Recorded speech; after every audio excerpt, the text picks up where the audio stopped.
قال اللہ تعالی اعوذ باللہ السمیع العلیم من الشیطان الرجیم من ہمزہ ونفخہ ونفثہ وما ارسلناک الا رحمۃ للعالمین۔ سید الانبیاء، ہمارے پیر و مرشد، ہمارے رہبر و رہنما، امام الانبیاء جناب محمد صلی اللہ علیہ وآلہ وسلم تمام انبیاء میں سے رحمت کا لقب پانے والے ہیں۔ حریص علیکم بالمؤمنین رعوف الرحیم، مومنوں کے لیے رحمت بن کے آئے، شفقت کرنے والے بن کے آئے۔ جس طرح نبی کائنات مومنوں کے لیے رحمت بن کے آئے، حریص بن کے آئے، اللہ کے نبی صلی اللہ علیہ وسلم اسی طرح غریبوں کے لیے، مساکین کے لیے، فقراء کے لیے رحمت بن کے آئے اور شفقت کرنے والے بن کے آئے۔ نبی صلی اللہ علیہ وسلم غریبوں کے ساتھ، مسکینوں کے ساتھ، فقراء کے ساتھ، یتیموں کے ساتھ بڑی محبت کرنے والے تھے، بڑی شفقت کرنے والے تھے۔ آج ہمارے پاس جو بڑے لوگ ہیں، امیر لوگ ہیں، ان کا اٹھنا بیٹھنا امیر لوگوں کے ساتھ ہے، غریبوں کے ساتھ بیٹھنا وہ گوارا نہیں کرتے۔ ان کی گاڑی کے پاس کوئی غریب شخص آ بھی جائے، اس کو پیچھے کر دیا جاتا ہے۔ تو اللہ کے نبی صلی اللہ علیہ وسلم کا اٹھنا بیٹھنا فقراء کے ساتھ تھا، مساکین کے ساتھ تھا، یتیموں کے ساتھ تھا۔ ابو ذر غفاری رضی اللہ تعالی عنہ کہتے ہیں، اللہ کے نبی نے مجھے اس بات کی وصیت کی کہ تو فقیروں کے پاس رہا کر، مساکین کے ساتھ رہا کر، غریبوں کے پاس رہا کر۔ تو ابو درداء رضی اللہ تعالی عنہ بیان کرتے ہیں، رسول اللہ صلی اللہ علیہ وسلم نے فرمایا، اگر مجھے تلاش کرنا ہو تو مجھے تلاش فقراء میں کیا کرو، مساکین کے پاس کیا کرو، اور یتیموں کے پاس مجھے تلاش کیا کرو۔ یعنی اللہ کے نبی صلی اللہ علیہ وسلم غریبوں کے لیے رحمت بن کے آئے، مساکین کے لیے رحمت بن کے آئے، اور شفقت کرنے والے بن کے آئے۔ اللہ کے نبی غریبوں کے ساتھ کس قدر محبت کرتے تھے، کس قدر پیار کرتے تھے۔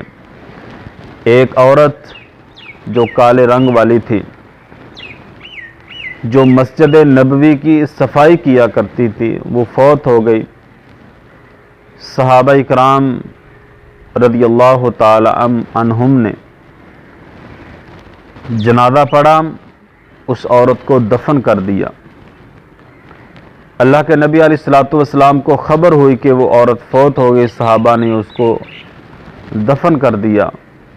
تو اللہ کے نبی صلی اللہ علیہ وسلم نے کہا، میرے صحابہ، آپ نے مجھے خبر کیوں نہیں دی، آپ نے بتلایا کیوں نہیں کہ وہ عورت فوت ہو گئی، آپ نے جنازہ پڑھا، دفن کر دیا؟ تو صحابہ نے کہا، اللہ کے نبی، آپ کو ہم نے مناسب نہیں سمجھا۔ دیکھیے، وہ ماڑی عورت تھی، غریب تھی، صحابہ نے کہا، اللہ کے نبی، ہم نے مناسب نہیں سمجھا کہ آپ کو بتلایا جائے۔ تو اللہ کے نبی صلی اللہ علیہ وسلم جو رحمت بن کے آئے، جو تمام انبیاء میں رحمت کا لقب پانے والے، حریص بن کے آئے، آپ نے کیا فرمایا میرے صحابہ؟ فَدُلُّونِي عَلَىٰ قَبْرِهَا، مجھے اس کی قبر پر لے جاؤ۔ آپ اس کی قبر پر تشریف لے گئے، پیچھے صحابہ کو کھڑا کیا، جنازہ پڑھا، اس کے لیے مغفرت کی دعا کی۔ یعنی غریبوں کے لیے، مساکین کے لیے، یتیموں کے لیے اللہ کے نبی رحمت بن کے آئے، شفقت کرنے والے بن کے آئے۔ اور یتیموں کے ساتھ اللہ کے نبی صلی اللہ علیہ وسلم کس قدر محبت کرنے والے، پیار کرنے والے اور شفقت کا ہاتھ رکھنے والے۔ اللہ کے نبی صلی اللہ علیہ وآلہ وسلم نے فرمایا، انا وکافل الیتیم، میں اور یتیم قیامت والے دن اس طرح ہوں گے جس طرح یہ ہاتھ کی دو انگلیاں ہیں۔ ہاتھ کی یہ دو انگلیاں آپس میں جڑی ہوئی ہیں، ملی ہوئی ہیں۔ آپ نے فرمایا میں اور یتیم قیامت والے دن ایسے ہوں گے۔ آج ہمارے معاشرے میں یتیموں کے ساتھ بڑا برا سلوک کیا جاتا ہے، ان کے حق پر ڈاکہ ڈالا جاتا ہے، ان کو پریشان کیا جاتا ہے اور ان کے حقوق غصب کیے جاتے ہیں، جبکہ اللہ کے نبی صلی اللہ علیہ وسلم یتیموں کے ساتھ پیار کرنے والے تھے، یتیموں کے ساتھ محبت کرنے والے تھے، یتیموں کے سر پہ ہاتھ رکھنے والے تھے، غریبوں کے ساتھ، یتیموں کے ساتھ اللہ کے نبی محبت کرنے والے تھے۔ اور آگے بڑھیے، غلاموں کے ساتھ، نوکروں کے ساتھ بھی اللہ کے نبی علیہ الصلوۃ والسلام شفقت کرنے والے تھے، محبت کرنے والے تھے، پیار کرنے والے تھے اور رحمت کرنے والے تھے۔ اللہ اکبر۔ نبی صلی اللہ علیہ وسلم کے پاس ایک شخص آیا، فرمایا اے محبوب پیغمبر، میرے پاس ایک غلام ہے، اس کی ایک دن میں کتنی غلطیاں میں معاف کروں؟ سبحان اللہ۔ اللہ کے نبی صلی اللہ علیہ وسلم رحمت والے بولنے لگے، کہا اے میرے صحابی، اگر تیرا غلام ایک دن میں 70 مرتبہ بھی غلطی کرتا ہے، 70 مرتبہ بھی خطا کرتا ہے، تو 70 مرتبہ بھی اس کو معاف فرما دے۔ اللہ کے نبی علیہ الصلوۃ والسلام نے کبھی انتقام کا سوچا ہی نہیں تھا کہ فلاں شخص نے مجھ سے یہ بات کی، فلاں شخص نے یہ بات کی کہ اس کا میں انتقام لوں گا، نہیں، بلکہ معاف کر دیا، معاف کر دیا اور معاف کر دیا۔ اللہ کے نبی صلی اللہ علیہ وسلم نے بڑے بڑے قاتلوں کو، بڑے بڑے سرداروں کو جو آپ کو پریشان کیا، آپ پر ظلم کیا، آپ پر زیادتی کی، اللہ کے نبی علیہ الصلوۃ والسلام نے اپنے دل میں کبھی بھی انتقام کا نہیں سوچا، بلکہ معاف کر دی۔ اللہ اکبر۔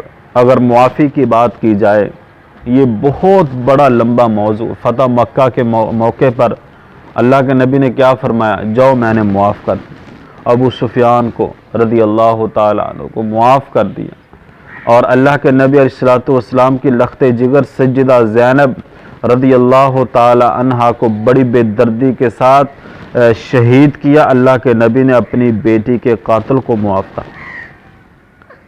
اللہ اکبر۔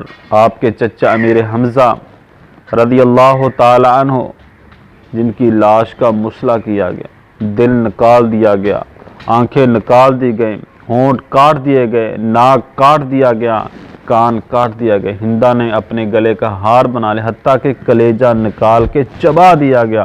اللہ کے نبی نے اس اپنے چچا کے قاتل کو معاف کر دی۔ تو میرے محترم عزیز بھائی، جس رحمت والے نبی کا ہم کلمہ پڑھتے ہیں، ہمارا رشتہ دار، ہمارا کوئی ہمسایہ، کوئی ہم پر زیادتی کر بیٹھے، کوئی ایسی بات کر بیٹھے، تو ہم اپنے دل میں اس قدر اس کو رکھتے ہیں، اس کے لیے ہمیشہ کے لیے اپنے دروازے بند کر دیتے، انتقام کا سوچتے ہیں۔